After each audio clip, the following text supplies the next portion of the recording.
Hello friends, அஸ்ஸலாமு அலைக்கும். Welcome to my channel ஆஸ்தமிழ். நான் உங்கள் சாய் ராஷிக். இன்றைக்கி நம்ம சேனலில் ஒரு சூப்பரான லட்டு ரெசிபி பார்க்க போகிறோம். லட்டு அப்படின்னு சொன்னோடனே ஒரு பெரிய ப்ராசஸ்ன்னு நினைக்காங்க. இது வந்து ரொம்ப ரொம்ப சிம்பிளான, அதுவும் நம்ம வீட்டில் மிஞ்சி இருக்கக்கூடிய ஒரு பொருளை தாங்க செய்ய போகிறோம். இது செய்கிறதுக்கு 2 பொருள் இருந்தாலே போதும்.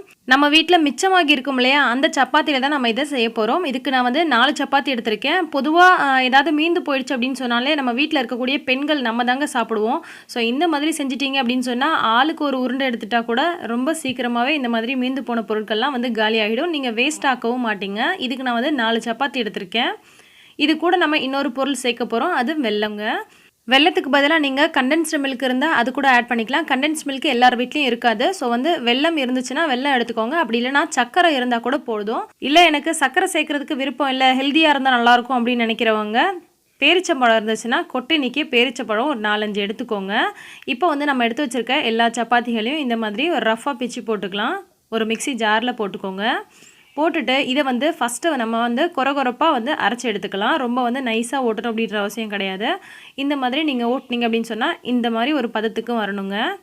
இது வந்து பார்த்திங்கன்னா உங்களுக்கு உருண்டையெல்லாம் பிடிக்க வராது. அதுக்காக தான் நம்ம வந்து வெல்லம் யூஸ் பண்ணுறோம். வெல்லம் போட்டு அதுக்கப்புறம் நம்ம அரைச்சி எடுக்கும்பொழுதே நமக்கு வந்து உருண்டை பிடிக்க வரும்.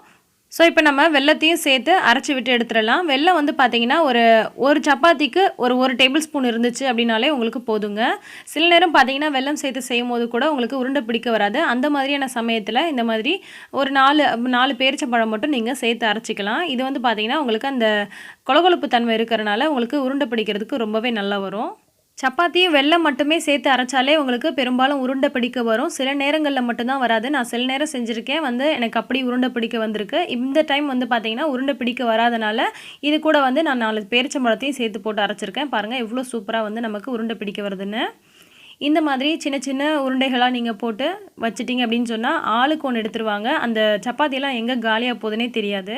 இதை உங்கள் வீட்டில் நீங்கள் சாப்பிட கொடுக்குறீங்க அப்படின்னு சொன்னால் இது சப்பாத்தியில் செஞ்சது அப்படின்னு சொல்லி கண்டிப்பாக உங்கள் வீட்டில் யாராலையுமே கண்டுபிடிக்க முடியாதுங்க. அந்தளவுக்கு இதில் வந்து சப்பாத்தியினுடைய அந்த டேஸ்ட்டே தெரியாது. வெல்லம்லாம் சேர்த்து நம்ம அரைச்சிருக்கனால ரொம்பவே சுவையாக ரொம்ப யம்மியாக இருக்கும்.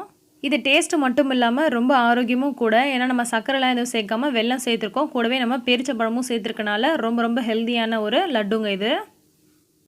ஒருவேளை உங்ககிட்ட கண்டென்ஸ்டு மில்க் இருந்துச்சுன்னா இது எதுவுமே தேவையில்லைங்க. சப்பாத்தியை பிச்சு போட்டு கொரகொரப்பாக அரைச்சி அதில் ஒரே ஒரு டேபிள் ஸ்பூன் மட்டும் கண்டென்ஸ்டு மில்க் விட்டு அதுக்கப்புறமா நீங்கள் அரைச்சி எடுத்து இந்த மாதிரி லட்டு பிடிச்சிங்கன்னா சூப்பராக நல்லா டேஸ்ட்டாகவும் இருக்கும். லட்டு பிடிக்கவும் ரொம்பவே சூப்பராக வரும்.